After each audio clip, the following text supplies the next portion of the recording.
What's going on, everyone? Scott here. Welcome back to the channel. So we are back for episode 4 of Bachelor in Paradise. Last week we had 2 episodes, some emotional goodbyes involved in that, and the Goldens joining the beaches of Paradise. So before we jump in to episode 4, if you could, just make sure to hit that like and subscribe button down there. We'll have more Bachelor in Paradise content on the channel all summer long, so just make sure to subscribe so you don't miss a video. So let's just jump right in. We're at day 8 of Paradise, and is Jonathan and April really a possibility? Apparently, the I hooked up with someone 25 years older than themselves question from last week was apparently about Jonathan, or Jonathan's truth that he gave.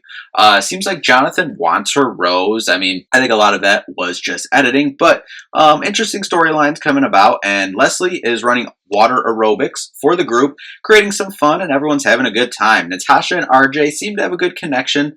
Kat says that she wouldn't mind seeing another cute face come in, but we'll put a pin in that for a bigger conversation later on. A new arrival shows up. It's Gary, one of the best Goldens out there, and one of my favorite people in Bachelor Nation as a whole. Not just of the Goldens, but any Bachelor, Bachelorette, Goldens. Absolutely love Gary. And apparently it's Kathy's birthday today, and she's taking her first body shot. Apparently she's never taken a shot before, so she's just jumping right into the body shots. And a body shot off CK. Wells says that the Golden Oldies have more energy and spunk than the younger Bachelor and Bachelorettes out there, and it's showing. Jesse's here, gives Gary a date card. And let me just say, Jonathan says it as well, but Gary does have some game.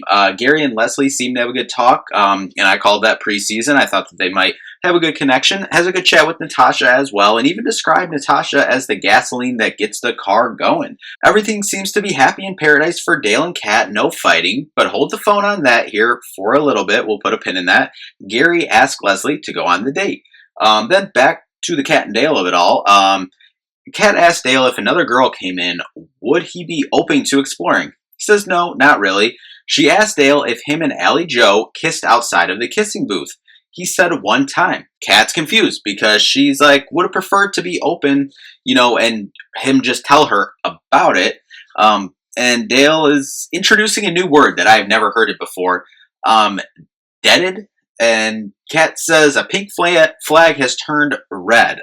We'll get more into that, but Kat talks to Jonathan about Dale not being open about what happened with Allie Joe and kissing outside of the kissing booth, and kind of leaves it open that maybe her and Jonathan could reconnect, especially since everything that's happened with Jonathan so far this season. But Gary and Leslie head off to their date. It's a dancing date. They have a good time. The rain comes, but that does not deter the salsa dancing and the fun. They have a good date overall. Good conversation as well, and it definitely seems like something is there between those two. Cocktail party time, and the power's with the ladies this week. As we know, 3 men will be going home. Alex tells Andrew that she's brought the light back into her. I'm glad to see that they're forming a good connection, getting going here. Kim wants Leslie's rose, but Leslie says that it's just friend zone between her and Kim, as she plans to give her rose to Gary. Jack's only chance for a rose is April, he thinks, but, Kim has a good shot for her rose as well. However, Kim and April have a chat. Seems like it's going with a good combo, but he seems fairly confident that he's getting Leslie's rose. And he tells April that he does not see a relationship with April. Definitely interesting, but Jack has time to shoot his shot, and boy does he shoot his shot. Just goes right for the kiss after a little talk and absolutely goes for it. But speaking of kissing, if Jeremy and Bailey keep doing this swapping gum thing, and it's nothing about them. I like Bailey, and I think they have an okay relationship. I think there's more to unpack about their relationship. Nothing about them as people. I just hate gum in the first place, and seeing you swap gum and do the whole thing, yeah, just not my cup of tea. But anyway, we move on. April pulls Jonathan, and she says, if I could give you my rose, I would. All these people just don't see it. And Kathy tells Jonathan as well, like, you realize how loved you are by the Goldens. But it's at this point that I realize Dale was saying deaded, not deaded. I don't know. I don't know what this deaded word is. I don't think anyone that hears this word knows what this word means. But Kat pulls Dale to talk, and he says if I was in your position that this wouldn't even be a conversation. And she just wants him to validate her feelings, basically. And he's basically just trying to tell her that, she's crazy for, being open with her feelings with that, is my opinion on it. And Dale says that this reminds him of his ex. Definitely not something your current girlfriend wants to hear, Dale, but not the route to go. And if this man says deaded one more time, and Kat even says that, if this man says deaded one more time, I'm jumping in the pool. And this deaded word that Dale is saying is turning into gonna keep the main thing the main thing.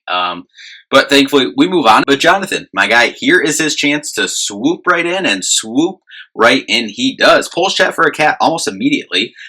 Gary tries to talk to Dale as he's kind of, at the bar, kind of trying to cool down, I guess. And, Gary's like, let me talk, let me, whatever. And Dale is just not having it. He's just going off, and he's just not listening to anything Gary has to say. And Dale says to Kat, it's different, or they have different upbringings and beliefs. And she's like, aren't we supposed to talk about things when we feel something? Because his whole thing was like, why would you say this right before a rose ceremony? And it's like, well, I can kind of get the point, oh, if you felt this all day, but we haven't seen their whole day about if other conversations were had, or I think she kind of said later on, I didn't fully know what I was feeling, or, processing everything. So, that's the only thing I can kind of see both sides. It's you should have said this earlier in the day, but maybe they did. And maybe it just took her, even longer to sit and, marinate on it, for her to get her full thoughts out there, like that. But they're in the middle of having this little argument, and Jesse comes. It's time for the rose ceremony. And it seems like there's definitely a window now for Kat to keep Jonathan around. But then we get a split screen of Kat and Dale both talking to their respective,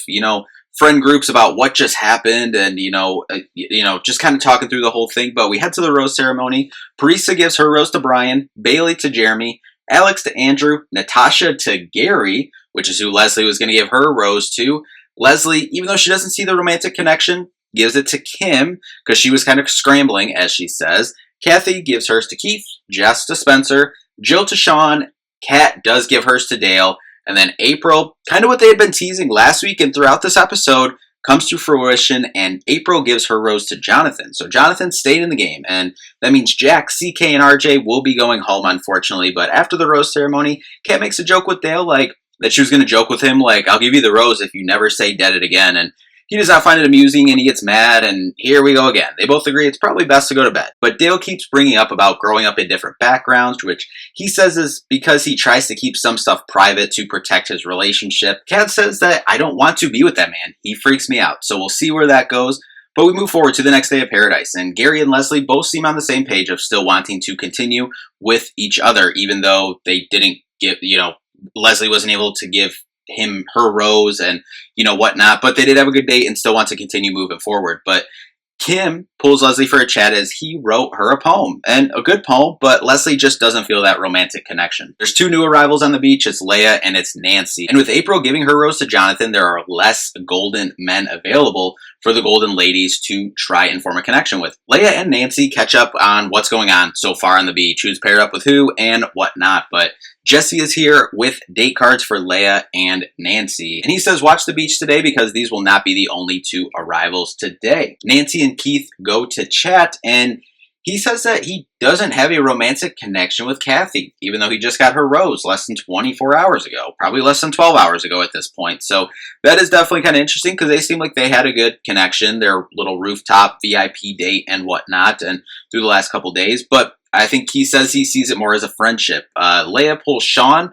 They seem to have a good talk, and he says that he's, still kind of open since theirs is a new relationship, his relationship with Jill. Nancy pulls Gary for a chat as well. And then we end the episode with Faith riding in on a horse. So another golden lady coming, but we still need more golden men to come on the beach to help this ratio. There's a lot of golden women now on the beach, and not a lot of golden men to choose from and make connections with. So definitely going to be hard and interesting to see next episode if we get some more golden men to kind of even the numbers out with, April giving Jonathan the rose and sending 3 golden men home instead of 2 and 1 like it was supposed to be. I mean, not that there should be any rule book or, this is how it should go for Paradise, but that's where we are at after this episode. Next week, we got a chemistry test coming up.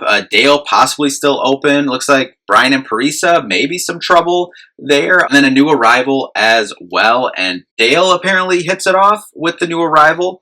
Kat says she wants to leave.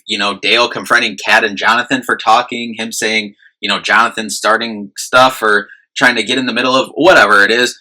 Looks like some more drama there, but then we get a preview for later this season as well. It looks like challenges to compete for $500,000 as they kind of teased a little bit earlier in the season, and plenty of drama across the board. I think they even mentioned like kind of bachelor pad on steroids or something like that. So definitely to see when we get to that point what, I think they even talked about that. It's like they'll get to a point, there'll be no new arrivals. It'll all be tests and challenges, kind of like bachelor pad was if you go way back and we're watching Bachelor in Paradise or Bachelor Pad back in the day. I really did like that show. Thought it was a cool concept. I mean, kind of same thing as Paradise, but with challenges and money involved at the end. So, yeah, I'm interested to see how they go that, but definitely interested to see how some of these relationships that are possibly getting on rocky ground or not off to a strong start or we're off to a strong start and maybe hitting some speed bumps here this episode. Interested to see how that will be wrapped up and continued next week. But anyway, that'll do it for this one. Thank you all so much for watching. We'll see you in the next one. Peace out.